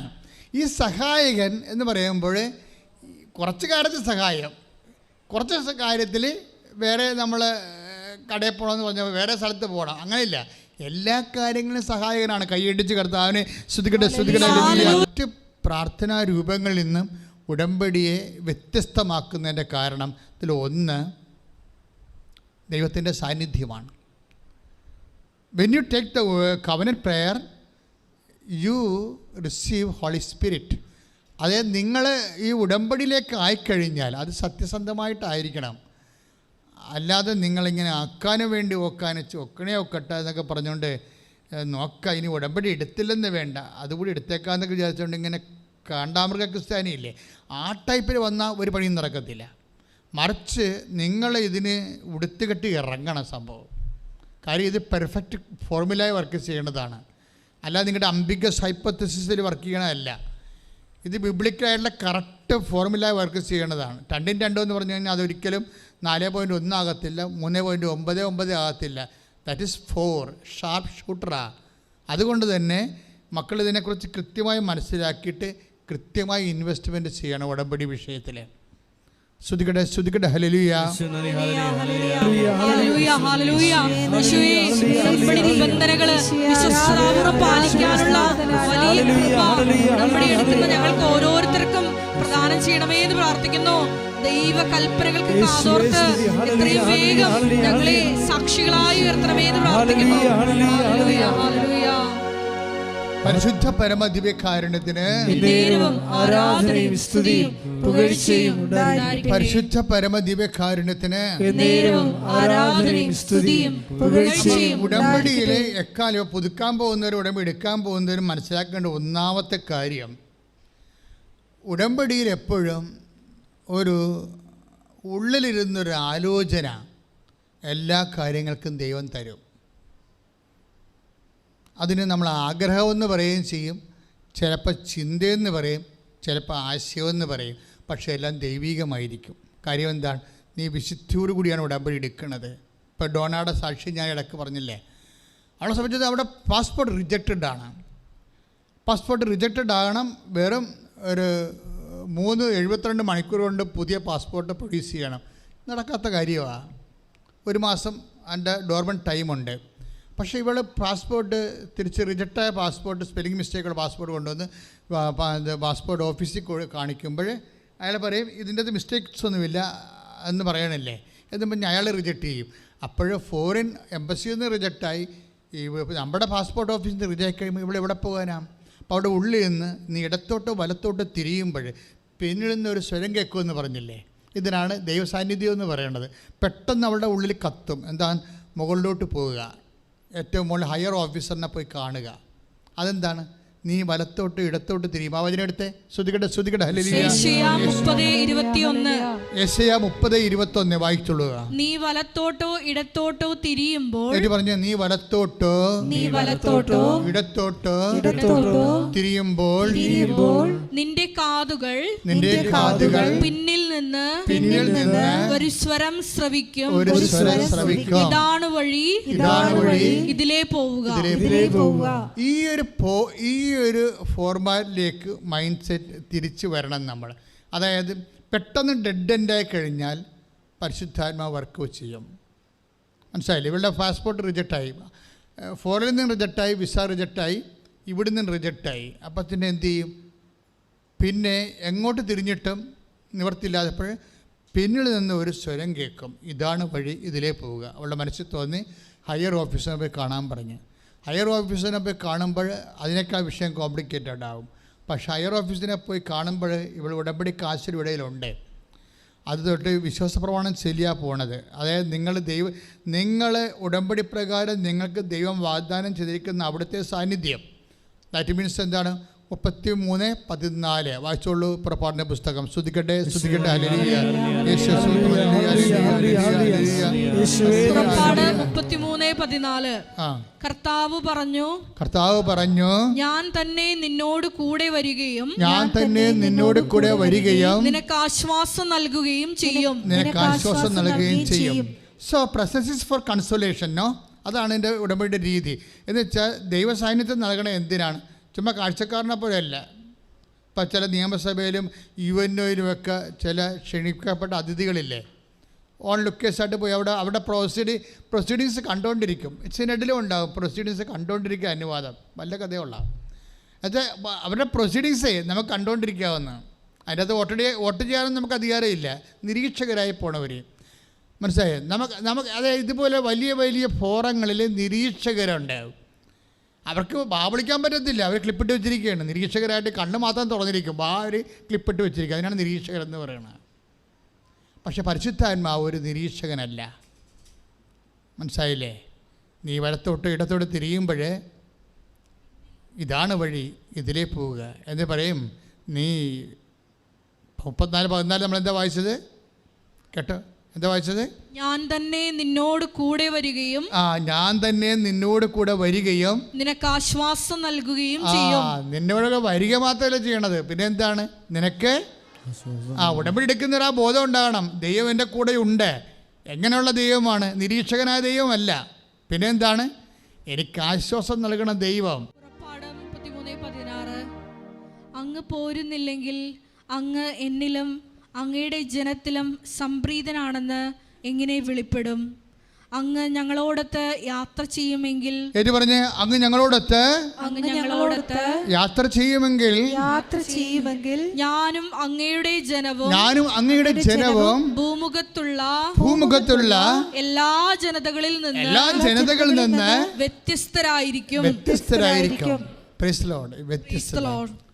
മേക്ക് എ ഡിഫറൻസ് എന്നോ പറയത്തില്ലേ? അതായത് മറ്റ് വ്യക്തികളിൽ നിന്ന് നമ്മൾ വ്യത്യസ്തരായിരിക്കും. അനിൽ ജോർജിൻ്റെ സാക്ഷ്യം എന്ന് പറയുന്നത് അവിടെയാണ് വ്യത്യസ്തമായിരിക്കുന്നത്. അതായത് ഇവൻ ഒരു പയ്യൻസാണ്. ശരിക്കും ഇവന് ആകപ്പാടെയുള്ള ആസ്തി എന്താണ്? വിശ്വാസം. പിന്നെ ഉള്ളത് എന്താണ്? ആഗ്രഹം. ഇത്രയേ ഉള്ളൂ. ഈ രണ്ട് കൊണ്ടാണ് ഇവിടെ മൂലധനം ഇതാണ്, ക്യാപിറ്റലാണ്. ഒരു വിശ്വാസിയുടെ ക്യാപിറ്റൽ എന്താണ്? പൈതൃക സ്വത്താണോ? കാലാകാലങ്ങളായിട്ട് അപ്പന്മാരിൽ നിന്ന് പകർന്ന് കിട്ടിയ 100 കണക്കിന് ഏക്കർ ഭൂമിയാണോ? എന്താണ്? നമുക്കുള്ള വിദ്യാഭ്യാസമാണോ? നമുക്കുള്ള കെട്ടുപാടുകളാണോ? നമുക്ക് ശുപാർശ ചെയ്യാനും നമ്മളെ സപ്പോർട്ട് ചെയ്യാനും പിന്തുണക്കാനുമുള്ള സംവിധാനങ്ങളാണോ? What is the capital of a faithful? ഒരു വ്യക്തിയുടെ മൂലധനം എന്താണ്? You must know by no means. നീ അത് മനസ്സിലാക്കാതെ നിനക്ക് മുന്നോട്ട് പോകാൻ പറ്റത്തില്ല. ഉടമ്പടി എടുത്ത നീ വ്യക്തിയാണ് നീയെങ്കിൽ ദൈവത്തിൻ്റെ മുമ്പിൽ ഒരു കക്ഷിയായി നീ മറുകക്ഷിയായി കർത്താവിനോട് നീ ഉടമ്പടി ചെയ്തിട്ടുണ്ടെങ്കിൽ ദൈവം ഇതിൽ നിൻ്റെ മൂലധനമെന്ന് പറയുന്നത് നിൻ്റെ കർത്താവ് തന്നെയാണ്. കൈയിട്ടിച്ച് കർത്താവ് കേൾക്കുക, ഏറ്റുപറയുക. 16-ാം സങ്കീർത്തനം 5-ാം തിരുവചനം. 16 സങ്കീർത്തനം 16:5 ഏറ്റുപറയുക. കർത്താവാണ് എൻ്റെ ഓഹരിയും പാനപാത്രവും. ഓ ദാറ്റ്സ് ഓക്കെ. അതായത് ഒന്ന് പറഞ്ഞേ, കർത്താവാണ് എൻ്റെ ഓഹരിയും പാനപാത്രവും. The Lord God is my portion and cup. എന്നുവെച്ചാൽ കർത്താവാണ് എൻ്റെ അവകാശം, എൻ്റെ അപ്പം തന്ന സ്വത്തല്ല. നിങ്ങൾ എവിടെ ആശ്രയിക്കണമെന്ന് പറയുകയാണ്. You must rely upon your Lord, your God, who is crucified and risen. നിന്റെ മേൽ നിനക്ക് വേണ്ടി പരിഹാരം ചെയ്ത് ഉയർത്തെഴുന്നേറ്റ് നിനക്ക് വേണ്ടി പകരമായവനെയാണ് നമ്മൾ ആശ്രയിക്കേണ്ടത്. കൈയടിച്ച് കർത്താൻ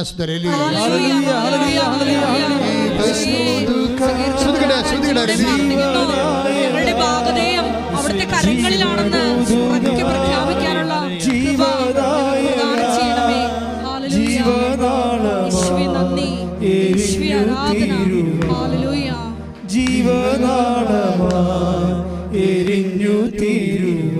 പരിശുദ്ധ പരമ ദിവ്യകാരുണ്യത്തിന് ആരാധനയും സ്തുതിയും പുകഴ്ചയും ഉണ്ടായിരിക്കട്ടെ. പരമ ദിവ്യകാരുണ്യത്തിന് ആരാധനയും സ്തുതിയും പുകഴ്ചയും ഉണ്ടായിരിക്കട്ടെ. ഇത്തരം കാര്യങ്ങളാണ് അതിൽ ജോർജ് പറയണത്. എന്താണ്?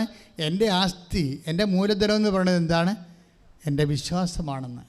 എൻ്റെ വിശ്വാസം എന്ന് പറയുന്നത് എൻ്റെ അവകാശവും എൻ്റെ ഓഹരിയുമായ എൻ്റെ കർത്താവിൽ. ഒന്ന് പറഞ്ഞേ, എൻ്റെ ആസ്തിയും എൻ്റെ അവകാശവും എൻ്റെ ഓഹരിയുമായ കർത്താവാണ് എൻ്റെ മൂലധനം. എൻ്റെ ആസ്തിയും എൻ്റെ അവകാശവുമായ കർത്താവാണ് എൻ്റെ മൂലധനം. അതുകൊണ്ട് അവൻ പറയുന്നൊരു കാര്യമുണ്ട്, എനിക്ക് സിവിൽ പോയിന്റ്സ് ഇല്ല, അതുകൊണ്ട് ബാങ്കുകാർ എന്നെ റിജക്റ്റ് ചെയ്തു. That means I lost my merit, അല്ലേ? ഉടമ്പടി ഭാഷയെ പറഞ്ഞാൽ എൻ്റെ മെറിറ്റ് പോയി. അപ്പോൾ ഞാൻ എന്ത് ചെയ്തു? ഞാൻ ഉടമ്പടിയെ റിലൈസ് ചെയ്തു. നിങ്ങൾ ഓർക്കണം, ഹീസ് എ സ്റ്റുഡൻറ്റ്. ഒത്തിരിയേറെ വർഷങ്ങൾ കർത്താവുമായിട്ട് ബന്ധമുള്ള ആളല്ല, ഒരു പുതുക്കക്കാരനാണ്. എന്നാലും ചെയ്യണ കാര്യങ്ങൾ വൃത്തിയും മെനയോടങ്ങോട്ട് ചെയ്തിരിക്കുകയാണ്, വെടിപ്പായിട്ടങ്ങോട്ട് ചെയ്തിരിക്കുകയാണ്. എന്നിട്ട് ഉടമ്പടിയെ അത് റൈറ്റ് ഫോളോ ചെയ്യുകയാണ് കൃത്യമായിട്ട്. എന്താണ്? എൻ്റെ കർത്താവാണ് എൻ്റെ ഓഹരി, എൻ്റെ അവകാശമെന്ന് പറയുന്ന സങ്കീർത്തനം 16:5 നിലപാടാണ്. എന്താണ്? എൻ്റെ ആസ്തി എൻ്റെ വിശ്വാസമാണെന്ന് പറയണത്.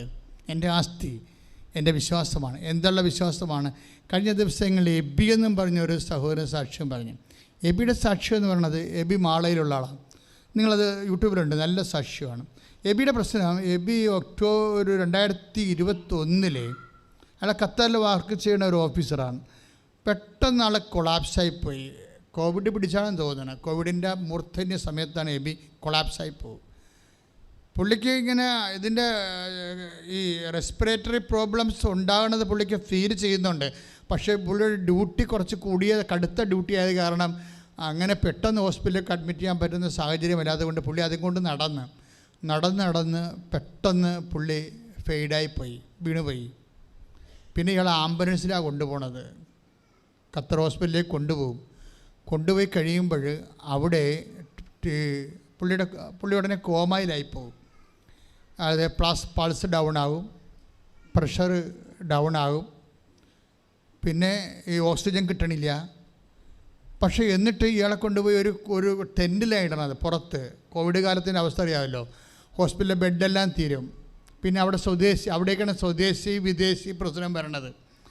അപ്പോൾ അവിടെ കാലങ്ങളിലെല്ലാം ഈ വിദേശ രാജ്യങ്ങളിലെല്ലാം സ്വദേശികളെ എടുത്ത് കട്ടിലേക്ക് കിടത്തിയിട്ട് വിദേശികളെ കൊണ്ടുവന്ന് കൂടാരത്തിലിടും. ചത്തെങ്കിൽ ചത്ത്, ഉണ്ടെങ്കിൽ ഉണ്ട്. ട്രീറ്റ്മെൻറ്റ് നമ്മൾ കടന്നു പോകുന്നൊരു കാലമാണ് കോവിഡ് കാലം. നമ്മൾ ആരുമൊക്കെ ആണെന്നും പറഞ്ഞ് നടന്നൊരു കാലമുണ്ട്. പക്ഷെ നമ്മൾ അന്യനാട്ടിൽ ചെന്ന് കഴിയുമ്പോൾ എന്തെങ്കിലും സംഭവിക്കുമ്പോൾ നമ്മളവർക്കും PR കിട്ടിയിട്ടുണ്ട്, നമ്മൾ അവിടുത്തെ പൗരനാണ്, ആന കൂനെന്നൊക്കെ പറഞ്ഞാലും എന്തെങ്കിലും സംഭവിച്ചു കഴിഞ്ഞാൽ നീ എത്രാമത്തെ പൗരനാണെന്ന് അവർ പറയും നിന്നോട്. അതാണ് വിഷയം. നീ എത്രാമത്തെ പൗരനാണെന്ന് പറയും. 1ാമത്തെ പൗരനാണോ, 2ാമത്തെ പൗരനാണോ, 3ാമത്തെ പൗരനാണോ. ദൈവ പൈതലേ, ബേസിക്കായിട്ട് ഓർക്കുക, നിൻ്റെ കയ്യിരിക്കുന്ന കാർഡല്ല നീ, നിനക്ക് തന്നിരിക്കുന്ന വേറൊരു കാർഡുണ്ട്. ഇത് നീ ആരാണെന്ന് പറഞ്ഞിട്ടുണ്ട്. നീ എനിക്ക് ബഹുമാന്യനാണ്, നീ എനിക്ക് പ്രിയങ്കരനാണ്, ഏത് കോവിഡ് വന്നാലും. റോമ 8:32 നമുക്ക് യേശുക്രിസ്തുവിന് നൽകിയവൻ അവനോടുകൂടെ സമസ്തവും നമുക്ക് നൽകുകയില്ലേ. ശ്രുതികട്ടെ, ശ്രുതികട്ടെ. റോമ 8:32 സ്വപുത്രനെ പോലും ഒഴിവാക്കാതെ എന്ന് പറഞ്ഞ സ്വപുത്രനെ പോലും ഒഴിവാക്കാതെ നമുക്കെല്ലാവർക്കും വേണ്ടി അവനെ ഏൽപ്പിച്ചു തന്നവൻ അവനോട് കൂടെ സമസ്തവും നമുക്ക് ദാനമായി നൽകാതിരിക്കുമോ? കൈയടിച്ച് ശ്രദ്ധിക്കട്ടെ. ഹല്ലേലൂയ.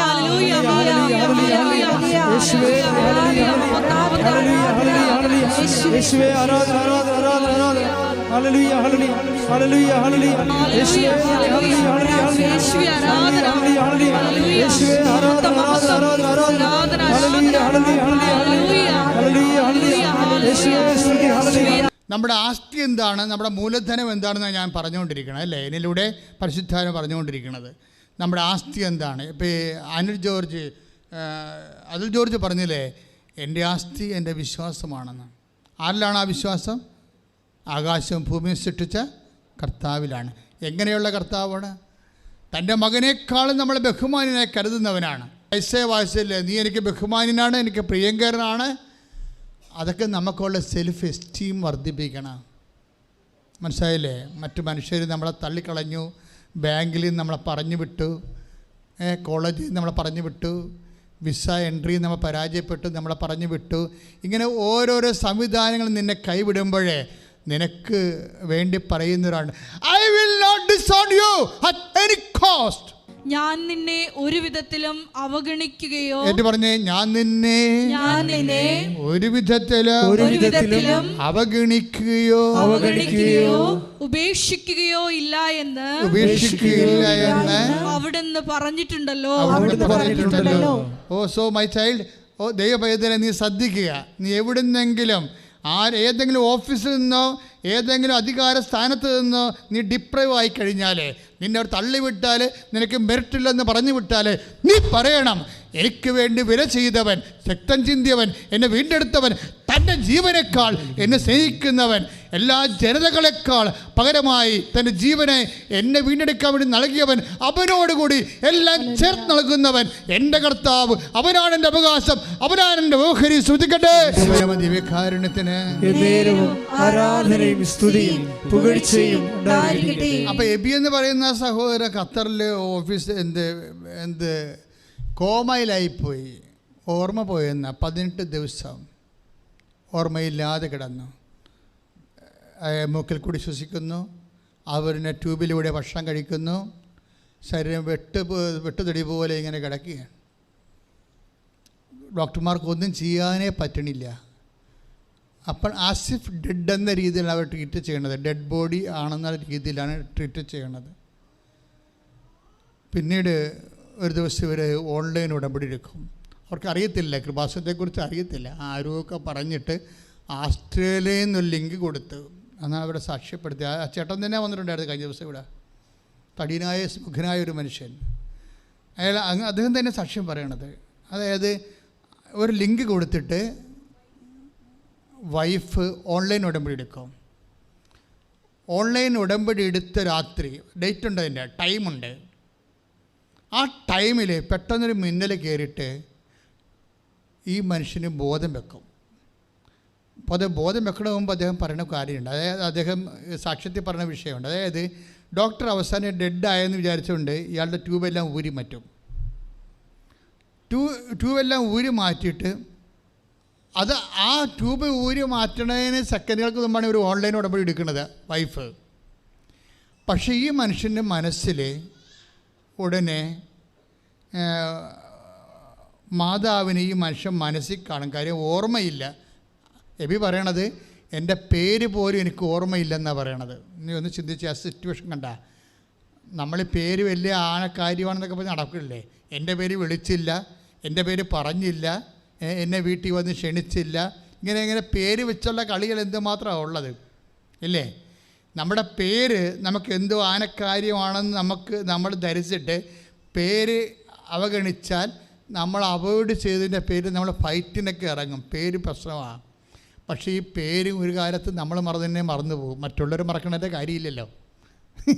മറ്റുള്ളവർ മറന്നു പോകുമെന്ന് പറഞ്ഞ് നമ്മൾ കേസ് കൊടുക്കാനും പോകുകയോ അല്ലെങ്കിൽ നിങ്ങളുടെ ബന്ധുക്കളായിട്ട് വീട്ടിൽ പോകാതിരിക്കുകയോ അങ്ങനെ ചെയ്തിട്ടേ കാര്യമില്ല.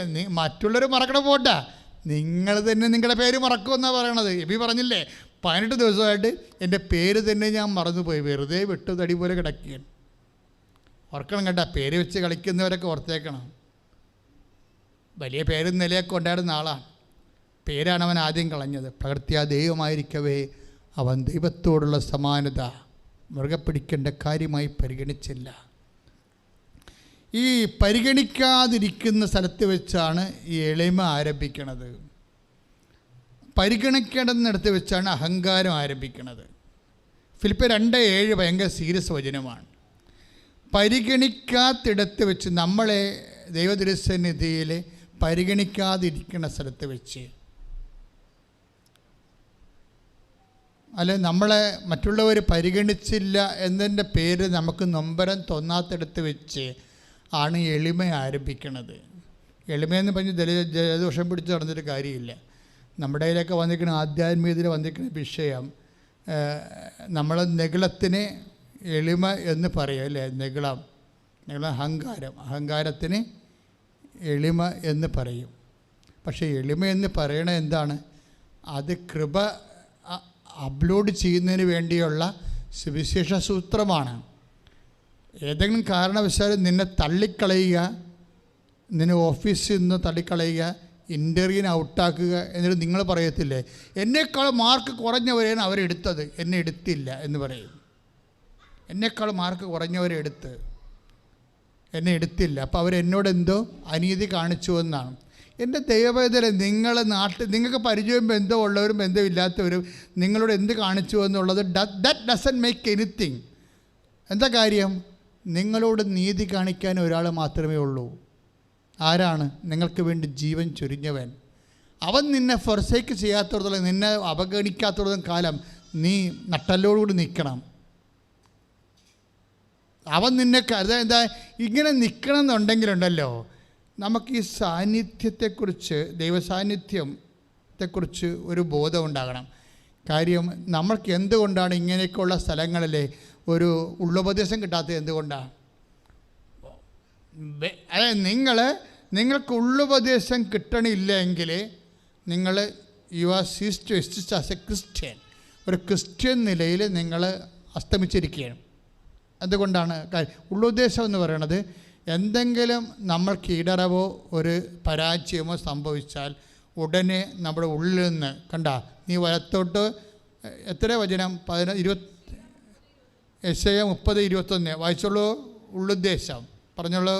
യെശയ്യാ 30:21. എന്താ പറയണത്? നീ വലത്തോട്ടോ ഇടത്തോട്ടോ തിരിയുമ്പോൾ നിന്റെ കാതുകൾ പിന്നിൽ നിന്ന് ഒരു സ്വരം ശ്രവിക്കും. ഇതാണ് വഴി, ഇതിലേ പോവുക. അപ്പൊ ഉള്ളിൽ നിന്ന് ഉള്ള് ഉപദേശം എന്നും പറഞ്ഞ് ഒരു ആധ്യാത്മികമായ കമ്മ്യൂണിക്കേഷൻസ് ഉണ്ട്. ഇത് എപ്പോഴാണ് വരണമെന്ന് വെച്ച് കഴിഞ്ഞാൽ, ഇത് നമ്മൾ വളരെ ശ്രദ്ധിക്കണം ഉടമ്പടി എടുക്കുമ്പോൾ.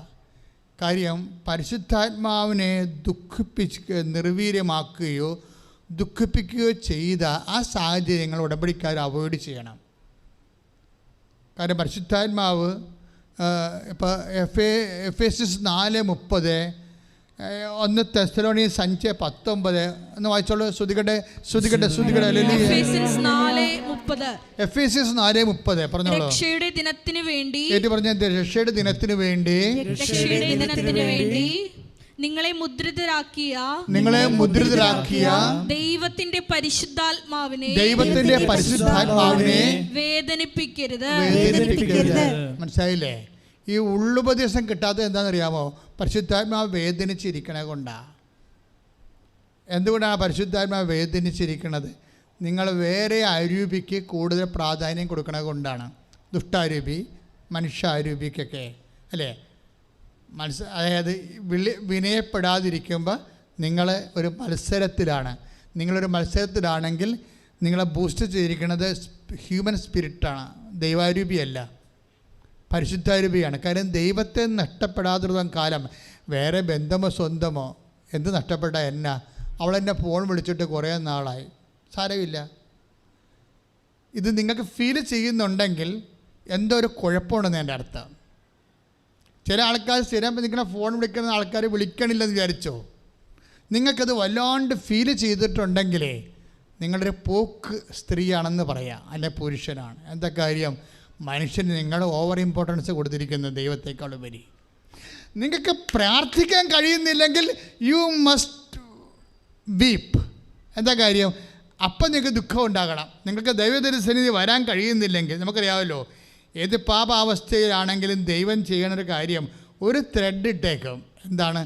തൻ്റെ സന്നിധിയിൽ നിന്ന് തള്ളിക്കളയത്തില്ല. ഇപ്പോൾ ചില ആൾക്കാരൊക്കെ പാപാവസ്ഥയൊക്കെ വരുമല്ലോ, മനുഷ്യന്മാരുടെ ജീവിതമല്ലേ, ചിലപ്പോൾ അറിഞ്ഞു വരും, അറിയാതെ വരും. പക്ഷേ നിങ്ങൾക്ക് അറിഞ്ഞ് വന്നിട്ടും നിങ്ങൾക്ക് പ്രെയർ ചെയ്യാൻ പറ്റുന്നുണ്ടോ, നിങ്ങൾക്ക് വചനം വായിക്കാൻ പറ്റുന്നുണ്ടോ എങ്കിൽ you are in front of God. നിങ്ങൾ ദൈവദർശനത്തിലാണ്. നിങ്ങൾക്ക് അത് ഒന്നുമേ പറ്റണില്ല എന്നുണ്ടെങ്കിൽ യു ആർ ഡിപ്രൈവ്ഡ്. നിങ്ങൾ പുറത്താക്കപ്പെട്ടവനാണ്. ശ്രദ്ധിക്കുക. കർത്താവായ ദൈവമേ, പ്രാർത്ഥിക്കുന്നു, ഈശോയെ, ഞാൻ പാപാവസ്ഥയിലാണെങ്കിൽ അങ്ങ് എന്നെ കൈവിട്ടതുപോലെ എനിക്ക് തോന്നുന്നുണ്ടെങ്കിൽ, ഞാൻ നിരാശയിലാണെങ്കിൽ, എനിക്ക് ആ കാര്യത്തില് ദുഃഖമുണ്ടെങ്കിൽ ഈശോ എന്നെ പുനഃക്രമീകരിക്കണമേ, എന്നെ അഭിഷേകം ചെയ്യണമേ, എന്നെ പുനഃപ്രതിഷ്ഠിക്കണമേ. അതെന്താ മക്കളെ, എന്താ വിഷയം എന്ന് വെച്ച് കഴിഞ്ഞാൽ, നമുക്ക് ദൈവം ഒരേ സമയം തന്നെ ആരാണ്? വ്യക്തിയുമാണ്, ശക്തിയുമാണ്. കാരണം ഉടമ്പടിയുടെ ബേസിക് പ്രിൻസിപ്പിൾ എപ്പോഴും ഞാൻ ആൾക്കാർക്ക് കിട്ടുന്നത് ഈ ധ്യാനത്തിൽ നില കിട്ടത്തുള്ളൂ. അതുകൊണ്ട് ആത്മാവ് എന്നോട് ഈ സമയത്ത് ഇതെല്ലാം പറഞ്ഞുകൊണ്ടിരിക്കും. അതുകൊണ്ട് നിങ്ങളിതെല്ലാം ശ്രദ്ധിച്ച് നോക്കിക്കൊണ്ടും പ്രാർത്ഥിച്ചുകൊണ്ടും പഠിച്ചുകൊണ്ടും ഇരിക്കണം. എന്താ കാര്യം വെച്ച് കഴിഞ്ഞാൽ, ഇന്ന് ഉടമ്പടി ധ്യാനം തുടങ്ങിയപ്പോൾ തന്നെ ആത്മാവ് എന്താ പറഞ്ഞത്? ഉടമ്പടിയുടെ ഏറ്റവും വലിയ ആനുകൂല്യം എന്ന് പറയുന്നത് ദ പ്രസൻസ് ഓഫ് ഗാഡ്, ദൈവത്തിൻ്റെ സാന്നിധ്യമാണ്. നിങ്ങൾ പറയുന്ന IELTS ജയിക്കുകയോ PR കിട്ടുകയോ പ്രൊമോഷൻ കിട്ടുകയോ വസ്തു വിൽക്കുകയോ ഇതൊന്നുമേ അല്ല. ഇതെല്ലാം ഇഫക്റ്റാണ്. കോസ് എന്ന് പറയണത് ദൈവത്തിൻ്റെ സാന്നിധ്യമാണ്. നിങ്ങൾ ഉടമ്പടി എടുക്കുമ്പോൾ കൂടുതൽ പ്രാധാന്യം കൊടുക്കേണ്ടത് ഉടമ്പടി എടുക്കുന്ന വഴി നിങ്ങളിൽ വന്നു ചേരുന്ന ദൈവത്തിൻ്റെ സാന്നിധ്യമാണ്. അതുകൊണ്ടാണല്ലോ ജോഷുവ 1:9 പറയണത്, wherever you go I am with you. നീ എവിടെ പോയാലും നിൻ്റെ കൂടെ ഞാൻ ഉണ്ടാകും.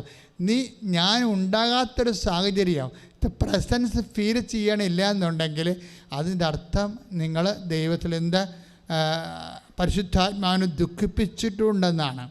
അല്ലെങ്കിൽ പരിശുദ്ധാത്മാവിനെ വേദനിപ്പിക്കുകയും നിർവീര്യമാക്കുകയും ചെയ്തിട്ടുണ്ട്. അതുകൊണ്ട് keep the minimum Holy Spirit എന്ന് പറയും, അച്ഛനിടയ്ക്ക് പറയും. എന്തുകൊണ്ടാണ് ഉടമ്പടിയിൽ കത്തോലിക്കരാണെങ്കിൽ 2 ആഴ്ചയിൽ കുടുംബ കുമ്പസാരിക്കാൻ പറഞ്ഞത് എന്തുകൊണ്ടാണ് മറ്റ് കത്തോലിക്കരല്ലാത്തവരോട് നിങ്ങൾ മനസ്സാക്ഷിയിൽ വിശുദ്ധി കീപ്പ് ചെയ്യാൻ പറഞ്ഞത് എന്തുകൊണ്ടാണ്? ഇത് പരിശുദ്ധാത്മ പ്രവർത്തിക്കാൻ പറ്റിയ ഒരു ഫോർമാറ്റ് ഉണ്ടാക്കാൻ വേണ്ടിയാണ്. എന്ന് വെച്ചാൽ നിങ്ങൾക്ക് എന്തെങ്കിലും ഈടറിവോ, നിങ്ങളുടെ ഇപ്പം തന്നെ അതുലിൻ്റെ പ്രശ്നം എന്താണ്? അതുലിനെ ബാങ്കിൽ നിന്ന് ഡിപ്രൈവ് ചെയ്തില്ലേ അവൻ?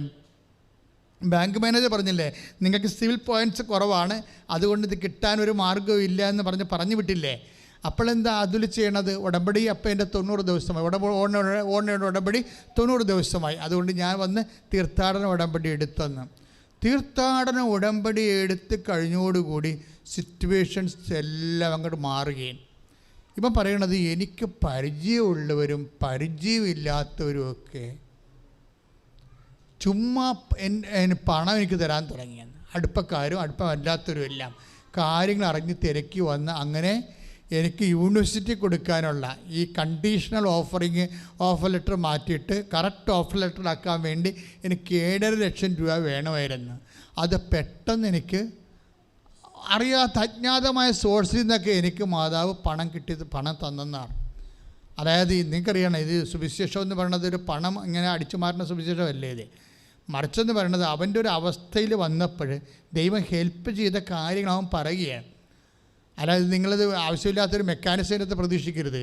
മറിച്ച് നിങ്ങളെ നിലനിർത്തി തരും. ആ 7.5 ലക്ഷമാണ് വേണ്ടത് അവന്, അല്ലെങ്കിൽ അവൻ ഔട്ടായി പോകും. അപ്പോൾ ദൈവം ആ സീറ്റ് അവന് കൊടുത്തു. അപ്പോൾ സ്വാഭാവികമായിട്ട് അവൻ്റെ കണ്ടീഷൻ ലെറ്റർ മാറ്റിയിട്ട് കറക്റ്റ് ഓഫർ ലെറ്റർ കൊടുക്കാൻ വേണ്ടി അത്രയും പണം അവന് കൊടുത്തു. പിന്നീട് പതുക്കെ എല്ലാ കാര്യങ്ങളും റീസെറ്റ് ചെയ്യണ കാണാം അതിമനോഹരമായ രീതിയിൽ. എന്തൊക്കെ അതുകൊണ്ടാണ് അവൻ ആദ്യം പറയുന്നുണ്ട്, എൻ്റെ ആസ്തി എന്ന് പറയുന്നത് എൻ്റെ വിശ്വാസമാണ്. പിന്നെ എനിക്കുള്ളത് എന്താണ്? ഉടമ്പടിയിലൂടെ പിന്നെ ഉള്ളത് അവൻ്റെ അതായത് ഉടമ്പടി എന്ന് പറയുമ്പോൾ നമുക്ക് ഉറപ്പായിട്ടൊരു കാര്യം പറയാം. എന്താണ്? നമ്മുടെ ഗ്രേസ് ലെവല്, നമ്മുടെ മെറിറ്റ് 35% ആണെങ്കിലും നിങ്ങൾക്ക് എൻഗ്രേസ് ചെയ്ത് 65% ഫില്ല് ചെയ്യാനുള്ള എല്ലാവിധ നടപടിക്രമങ്ങളും ഉടമ്പടിയിലുണ്ട്. അതുകൊണ്ടാണ് അച്ഛൻ എപ്പോഴും പറയണത്, ഇത് ചൊല്ലണ പ്രാർത്ഥനയല്ല. ഞാനാണ് കൗണ്ടറിൽ ഇരിക്കണമെങ്കിൽ നിങ്ങളെ കൊണ്ട് ഇവിടെ കൃപാസനത്തിൽ വരുന്ന 70% ആൾക്കാരെ കൂടെ ഞാൻ ഉടമ്പടി എടുപ്പിക്കത്തില്ല. ഞാനാണ് ഓഫീസിൽ ഇരിക്കണമെങ്കിൽ, ഇപ്പോൾ എനിക്ക് എൻ്റെ കൺട്രോളിലല്ലല്ലോ പോണത്. നിങ്ങൾ പോയി ക്ലാസ് കേട്ട് എല്ലാം നന്നായിട്ട് ഉടമ്പടി ക്ലാസ്സെല്ലാം കേട്ട് നിങ്ങൾ ഉടമ്പടി ചെയ്യുകയല്ലേ. ഞാനാണ് അവിടെ ഇരിക്കണമെന്നുണ്ടെങ്കിൽ നിങ്ങളിൽ 70% ആൾക്കാരോട് ഉടമ്പടി ചെയ്യിക്കത്തില്ല. എന്താ കാര്യം? എനിക്കറിയാം ചുമ്മാ ചൊല്ലണ ക്രിസ്ത്യാനിയാണ് ഈ വന്നിരിക്കണത്, ഉടമ്പടി ഇവർ ചെയ്യത്തില്ലെന്നറിയാം. അത് ആളെ കാണാൻ പറയാൻ പറ്റും. കാര്യം എന്താ വെച്ചാൽ നമുക്കതേ പരിചയമല്ലേ ഉള്ളൂ, നമുക്കതല്ലേ പരിചയമുള്ളൂ, ചെല്ലിയല്ലേ പരിചയമുള്ളൂ. ഉടമ്പടി ചെല്ലി വർക്കൗട്ട് ചെയ്യാൻ പറ്റത്തില്ല. ഉടമ്പടി ചെയ്യണ പ്രാർത്ഥന കവനൻറ്റിൻ്റെ ഫോർമുല അതാണ്, അത് ചെയ്യണതാണ്. ചൊല്ലണത് എന്തുകൊണ്ടാണ് കൗണ്ടഡ് ആകണമെന്ന് അറിയാമല്ലോ. ചെല്ലണ്ടെന്ന് വെച്ചാൽ പറയത്തില്ല. ചൊല്ലണതിൻ്റെ അകത്തുള്ള പ്രശ്നം എന്താണെന്ന് വെച്ചാൽ അതിൻ്റെ ഔട്ട്പുട്ട് 20% ഉള്ളു. എന്താ കാര്യം? എന്തുകൊണ്ടാണ് ചൊല്ലണത് ഇഫക്റ്റ് ആകാൻ കാര്യം? 20% എങ്കിലും ഇഫക്റ്റ് ആകാൻ കാരണം അതിൻ്റെ റോമാലേഖനം 9:10 എന്താണ്? യേശു കർത്താവാണെന്ന് അധരം കൊണ്ട് ഏറ്റു പറയണം. അപ്പോൾ ഈ അധരം കൊണ്ട് ഏറ്റുപറച്ചിലുണ്ട്. പക്ഷേ നിങ്ങൾ എന്നാ ഏറ്റു പറഞ്ഞാലും അതിൻ്റെ അകത്തെല്ലാം യേശു കർത്താവാണെന്നുള്ള വാട്ടർമാർക്ക് ഉണ്ടാകണം. ചുമ്മാ ചൊല്ലിയിട്ട് കാര്യമില്ല. ഞങ്ങൾ ഈ പ്രാർത്ഥനയൊക്കെ എഴുതുമ്പോൾ അവിടെ നിന്ന് കിട്ടിയൊരു പ്രാർത്ഥന, ഇവിടെ നിന്ന് കിട്ടിയ പ്രാർത്ഥന, അരക്കിലോ പ്രാർത്ഥനാ പുസ്തകം വീട്ടിലിരിപ്പുണ്ട്. 2 കിലോ വെച്ചിരിപ്പുണ്ട് എല്ലാത്തിൻ്റെയും വീട്ടിൽ. 2 കിലോ പ്രാർത്ഥനാ പുസ്തകം വെച്ചില്ലേ? നിങ്ങൾ എന്നാ പ്രാർത്ഥന ചൊല്ലിയാലും അതിൻ്റെ അകത്ത് യേശു കർത്താവാണെന്ന് എൻ്റെ വാട്ടർമാർക്ക് ഉണ്ടാകുന്ന നോക്കണം. അതാണ് എൻ്റെ സെക്യൂരിറ്റി ത്രെഡ് എന്ന് പറയുന്നത്. സെക്യൂരിറ്റി ത്രെഡ് എന്നുവെച്ചാൽ എന്ത് സംഭവം? അതാണ് ഇതിൻ്റെ ഒഫീഷ്യലായിട്ടുള്ള മുഖമുദ്ര എന്ന് പറയണത്. നിങ്ങൾ എന്നാ ചൊല്ലിയാലും റോമ 10:9 അതിൻ്റെ വർക്കൗട്ട് ചെയ്തിട്ടുണ്ടെന്ന് നോക്കണം. എന്താണ്? യേശു കർത്താവാണ്. അധരം കൊണ്ട് നമ്മൾ ഏറ്റു പറയാനുള്ളത് എന്താണ്? യേശു കർത്താവാണ്. മനസ്സിലായല്ലേ? അവൻ യേശു, അതായത് അപ്പൻ്റെ അർത്ഥം എന്താ? യേശു കർത്താവാണ് എന്നുള്ളതിൻ്റെ ഉള്ളിൽ കുറേ അധികം